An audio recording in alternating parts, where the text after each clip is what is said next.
Magandang araw.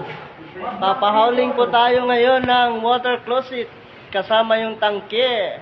Ayan po yung magigiting natin na kasamahan. Shoutout po. As you can see guys, makikita nyo ayun, nag-umpisa na sila paghauling. Kinakarga na po ni kuya yung isa. At ito yung dalawa, sila magkasama. At saka itong si kuya, tangki lang dinadala niya, gawa ng may masama daw yung pakiramdam niya, maliit lang muna. Sasamahan po natin sila guys papunta ng 6th floor.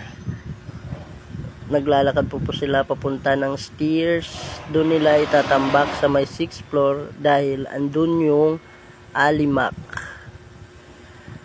Yun, paakyat na po ng hagdan. Dito po tayo sa may 4th floor at aakyat pa tayo, dadaan pa ng 5th floor tsaka bago yung 6th floor.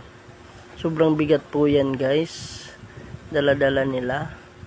Saludo po ako sa kanila at nakakaya po nila na paghahauling yung mga malalaking water closet natin para yan sa for installation na po dun sa mga units sa 20 floor up.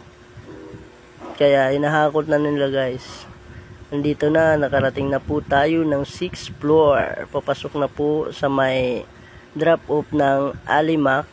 At ito na guys, sobrang liwanag dito. Palabas na ng drop off ng alimak. Ayun, sobrang sipag talaga nila guys. Andito, may mga nauna nang dinala sila, tinatambak lang dito. Habang hinihintay nila yung alimak na pababa na guys. Andito muna nila tinatambay para maisa lang pagkarga sa alimak. Yung napupunas ng pawis si kuya. Sobrang init. Ayun, makikita nyo guys, andun pa sa ibabaw yung alimak. Pababa na po. Ayan sobrang taas niyan guys, nasa 45 floor na po tayo.